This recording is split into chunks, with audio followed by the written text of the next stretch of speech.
दोस्तों एक बहुत बड़ा सवाल है कि BTech in artificial intelligence and machine learning में क्या है सिलेबस। और इसका जो सिलेबस है वो वेस्ट बंगाल के कॉलेजेस के हिसाब से मैंने आज के वीडियो में आप लोगों को एक्सप्लेन किया है। इसके अलावा एक और भी सवाल आता है कि बीटेक इन सीएससी, आपने सुना होगा BTech in CSC artificial intelligence and machine learning, मतलब BTech in computer science engineering artificial intelligence and machine learning क्या क्या है सिलेबस। तो दो दो टाइप ऑफ बीटेक है जिसमें एक सीएससी आता है, एक विदाउट सीएससी आता है।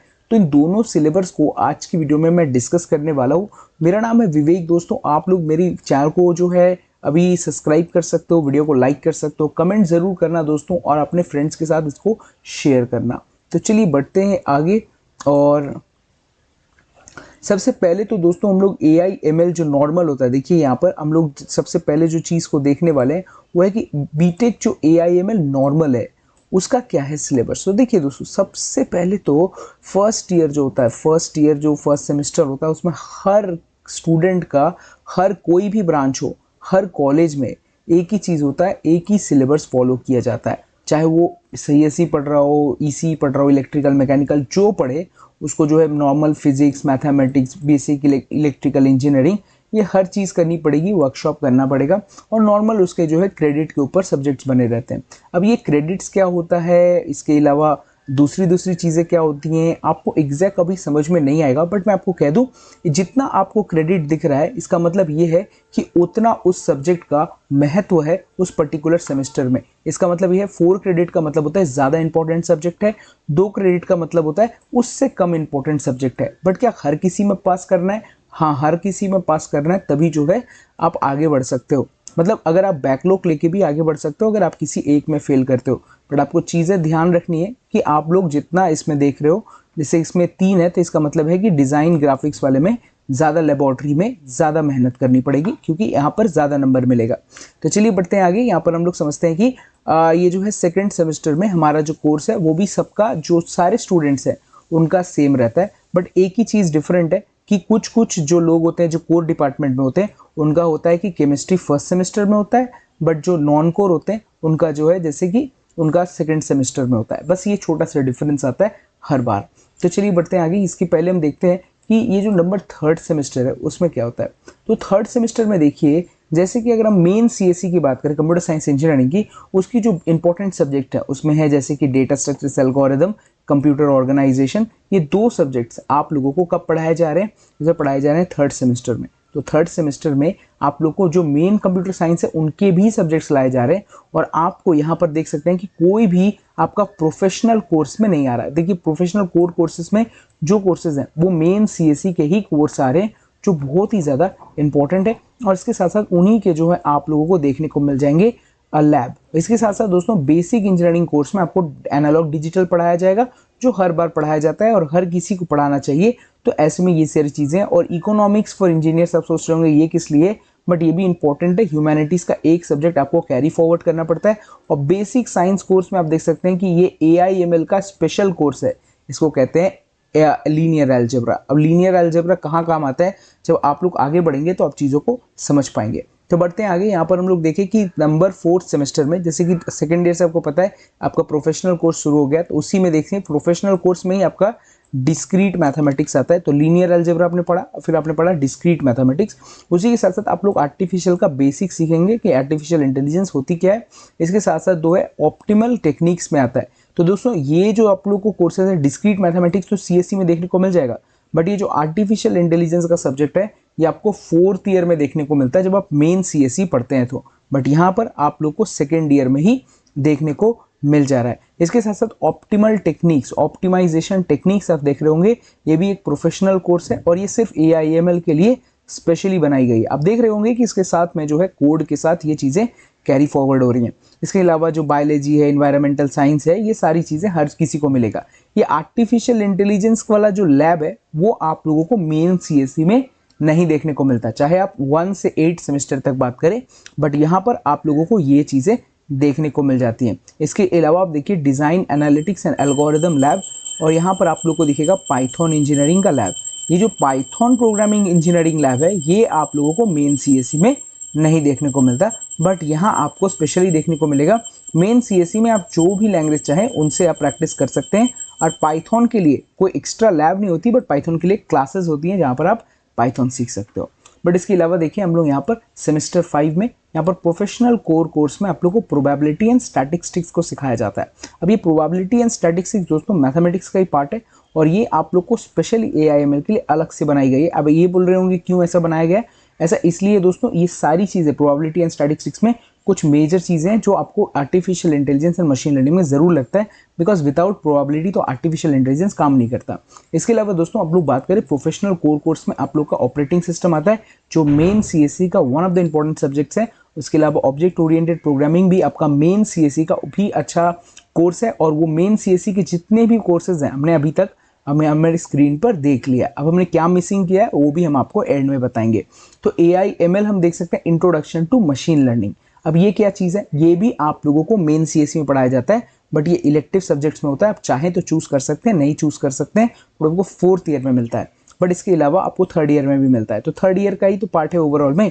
तो ओवरऑल में देखें तो आप लोगों को क्लाउड कंप्यूटिंग का एक अलग सा क्लाब मिलता है, लैब, और ये जो आप लोग को शायद मेन CSE में ना मिले। और यहाँ पर आप लोगों को ऑपरेटिंग सिस्टम लैब्स मिलता है। ऑब्जेक्ट ओरिएंटेड प्रोग्रामिंग का जो जावा का लैब है वो आप लोगों को मेन CSE में भी देखने को मिलता है।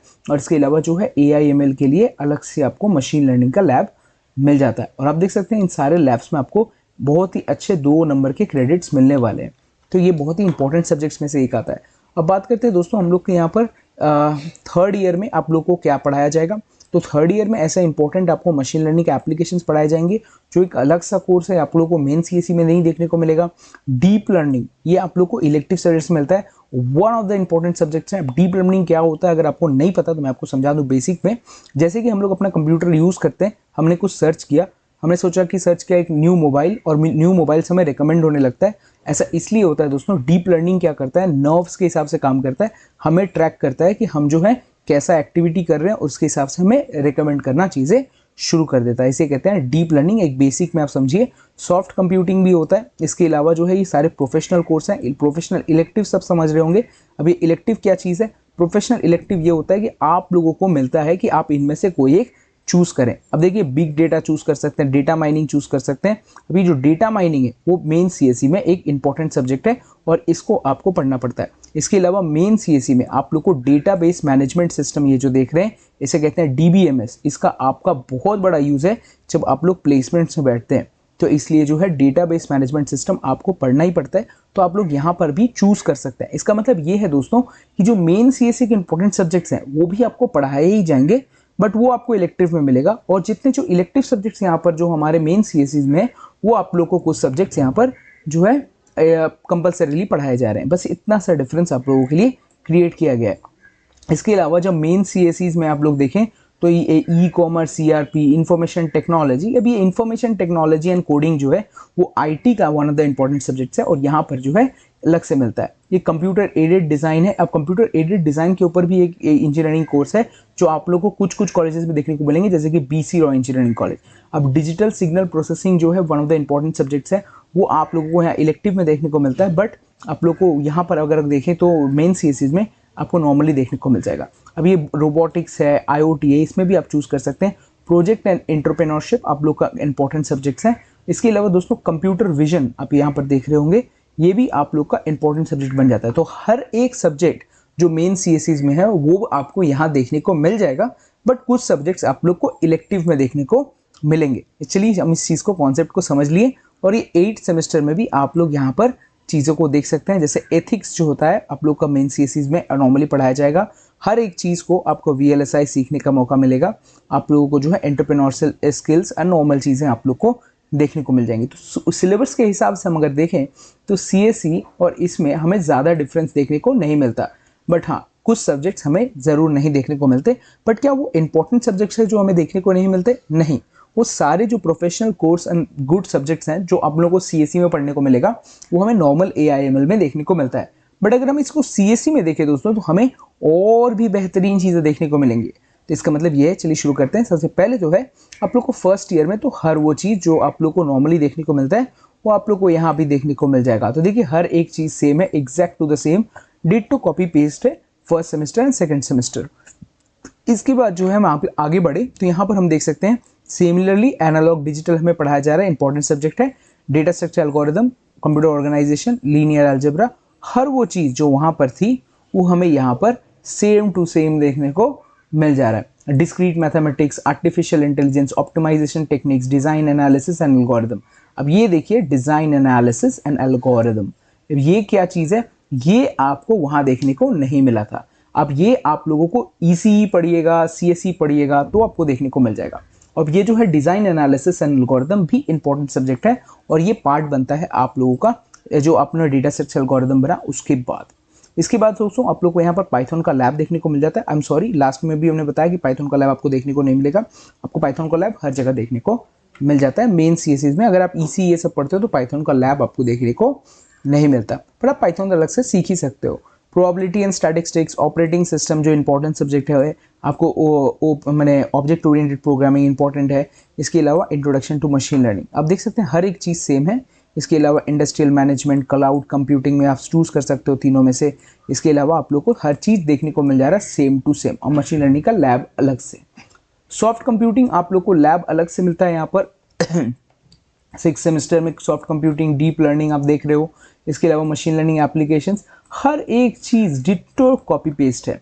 आप यहाँ पर देखिए डेटाबेस मैनेजमेंट सिस्टम, ये देख रहे हैं, मतलब क्या ही डिफरेंस है, नाम का डिफरेंस है क्या, क्या ये जो वर्ड है इसका डिफरेंस किया गया है। हाँ दोस्तों, ऐसा इसलिए किया गया। अब आप ये भी सोच रहे होंगे वीडियो के अंत तक में ये 2020-21 का गया है। अरे 2020-21 ही तो इस साल पास करेगी ना, जो 2020 में ज्वाइन की थी वही ना 2024 को पास करेगी, और 2024 ही तो पहली बैच है ये सारी चीज़ों का निकलने का। तो ऐसे में दोस्तों आप लोगों को पता चला होगा। अब ये देखिए प्रोफेशनल इलेक्टिव कोर्स में आप लोग हर वो चीज़ कर सकते हैं, जैसे मैंने क्वांटम कंप्यूटिंग, कंप्यूटर विजन, इसके अलावा बढ़ते हुए कोडिंग, और आगे चढ़ते हुए हम लोग robotics, IoT, project management, entrepreneurship, ये जो भी है। तो ओवरऑल में हम देखें दोस्तों तो ये सारी चीज़ें जो हैं हमें इंपॉर्टेंट और गुड टू द पॉइंट देखने को मिल जाता है। अब रोल्स क्या क्या हैं दोस्तों, आप लोग AI के एनालिस्ट, डेवलपर्स अभी बहुत ज़्यादा चल रहे हैं, AI के इंजीनियर एंड साइंटिस्ट, AI के researchers, algorithm experts, robotic specialist, military में काफ़ी काम चल रहा है। ये सारी चीज़ों के लिए कुछ अच्छी अच्छी कंपनीज अभी हायर कर रही हैं। बट इम्पॉर्टेंट क्या है दोस्तों, क्या आप लोगों को प्लेसमेंट अपॉर्चुनिटीज़ में जो नॉर्मल कंपनीज आती हैं जो 4 LPA लेके आती हैं, क्या वो जो 8 LPA 6 LPA जो लेके आते हैं, जो नॉर्मल पैकेजेस लेके आते हैं, देखिए हम लोग सोच रखे हैं कि हमें अच्छा पैकेज चाहिए, बट हमें तो ये भी ध्यान रखना है कि इफ़ वी डोंट ग्रैब तो we should have a backup, right. हमें अच्छा रोल तो मिलना चाहिए, जैसे कि प्रोग्रामर, एनालिस्ट, सॉफ्टवेयर डेवलपर, ये जो सारे रोल्स होते हैं जो अच्छे अच्छे कंपनी से मिलते हैं, जिनका पैकेज ज़्यादा नहीं but up to the good mark होता है, कि हमें वहाँ बैठने को मिलेगा। हाँ दोस्तों, आप लोगों को हर वो ब्रांच आपने जिससे भी पढ़ाई की है, अब हर चीज़ में बैठ सकते हो। हाँ, कुछ कोर ब्रांचेस को ज़्यादा फैसिलिटीज़ नहीं मिलती, बट अगर हम इस सिलेबस को देखें तो हमें तो operating system, data structure algorithm, और हमें जो है नॉर्मल चीज़ें जो है डेटा स्ट्रक्चर एल्गोरिदम, इसके साथ साथ Python, object oriented programming, operating system, soft computing, ये जो है, और हमारे पास कुछ तो स्पेशल एबिलिटीज़ हैं AI वाले चीज़ों का, मतलब हमें कुछ एक्स्ट्रा चीज़ें भी पता है, और जो हमें प्लेसमेंट्स के लिए चाहिए वो भी हमें पता है। प्लेसमेंट्स के लिए 2 चीज़ें बहुत इंपॉर्टेंट है जो आपको हमेशा आनी चाहिए एज अ CSE इंजीनियर। सबसे पहले ऑपरेटिंग सिस्टम्स आपको सीखना है, इसके बाद डेटा स्ट्रक्चर एल्गोरिदम सीखना है, किसी एक पर्टिकुलर लैंग्वेज में आपको कमांड करना है और अच्छे प्रोजेक्ट्स बनाने हैं। तो सारी चीज़ें हमें तो यहाँ पर देखने को मिल जा रहा है। तो ओवरऑल में अगर हम देखें दोस्तों, अगर हम अच्छा 2 प्रोजेक्ट बना ले, प्रोजेक्ट 1, प्रोजेक्ट 2 अगर हम बना ले दोस्तों, तो ओवरऑल में हमारा कमांड ऑलरेडी काफ़ी बेहतरीन रहेगा, और जो है हम प्लेसमेंट से बैठ पाएंगे। तो आप लोगों के साथ प्लेसमेंट्स में कोई पार्शियलिटी नहीं की जाती। तो ऐसा जो मिथ है मार्केट में उसको आप हटा दीजिए, और अच्छे से प्लेसमेंट्स, और इस साल भी प्लेसमेंट शुरू हो चुकी है। मेरे बहुत सारे स्टूडेंट्स का 2021 में एडमिशन्स करवाया था, और वो हर स्टूडेंट्स जो है अभी जो है अच्छी जगह पर पढ़ने को कोशिश कर रहे हैं। 1-2 को तो नौकरी भी लग गई है, और इस साल भी मैंने अभी टोटल 5 एडमिशन्स करवा चुका हूँ, 2-4 झारखंड में, और अभी जो है कोलकाता में 2 एडमिशन्स हो चुके हैं। तो ओवरऑल में दोस्तों अगर आप देखें तो ऐसा चीज़ें हो सकता है। तो इस वीडियो को ज़रूर लाइक कीजिए अगर आपको इन्फॉर्मेटिव लगा तो, और वीडियो को, चैनल को सब्सक्राइब कीजिए। और तब तक हम मिलते हैं नेक्स्ट वीडियो में, तब तक के लिए कहते हैं दोस्तों आपको अलविदा, बाय दोस्तों।